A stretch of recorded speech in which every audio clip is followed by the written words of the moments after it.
बिहार में एक तरफ जहां सुखाड़ की स्थिति बनी हुई है, वहीं दूसरी तरफ नेपाल से सटे इलाके में बाढ़ का खतरा मंडराने लगा है। आपको बता दें, बगहा से नारायणी गंडक नदी का जल स्तर बढ़ने के बाद नदी में उफान आ गया है। आपको बता दें कि जिस तरह से बिहार में एक तरफ जहां सुखाड़ की स्थिति बनी हुई है, वहीं दूसरी तरफ नेपाल से सटे इलाके में बाढ़ का खतरा अब मंडराने लगा है। बगहा में नारायणी गंडक नदी का जलस्तर बढ़ने के बाद नदी में उफान आ गया है।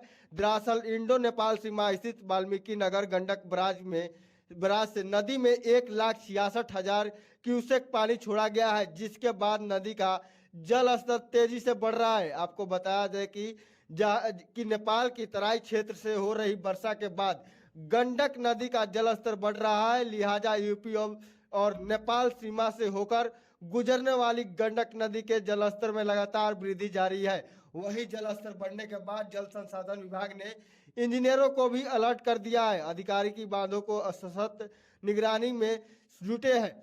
दियारा से निचले इलाके में नदी का पानी तेजी से फैलने लगा है। इसके बाद लोगों में डर का माहौल बना हुआ है। नदी किनारे रहने वाले लोगों का कटाव का डर सताने लगा है। आपको बता दें कि जिस तरह से मानसून सत्र में अब तक सर्वाधिक डिस्चार्ज 1,66,000 जलस्तर बढ़ने के साथ 36 फीटों को आंशिक तौर पे खोल दिया गया है, जिसके बाद बाढ़ का आशंकाओं को लेकर प्रशासन भी अलर्ट मोड पे है। तो वहीं जल संसाधन विभाग के अधिकारी और कर्मचारी की बेचैनी बढ़ गई है। बता दें कि बिहार के ज्यादातर इलाके में बारिश नहीं होने के कारण सूखे की आशंका है। वहीं नदी में जल स्तर बढ़ने के बाद बगहा के कई इलाके में बाढ़ का खतरा मंडराने लगा है। आपको बता दें, बगहा हो गया, मोतिहारी हो गया, इसके साथ ही सीतामढ़ी, तमाम जो नेपाल से सटे इलाके हैं, उनको अब बाढ़ का खतरा मंडराने लगा है। देखिए, सरकार जिस तरह से अपनी जो रणनीति बना रही है और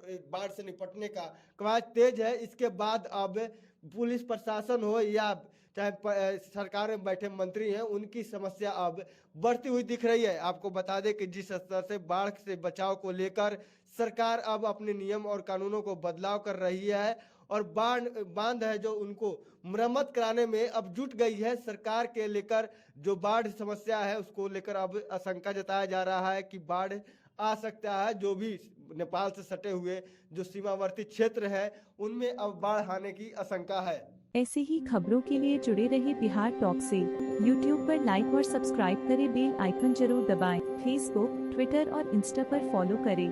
धन्यवाद।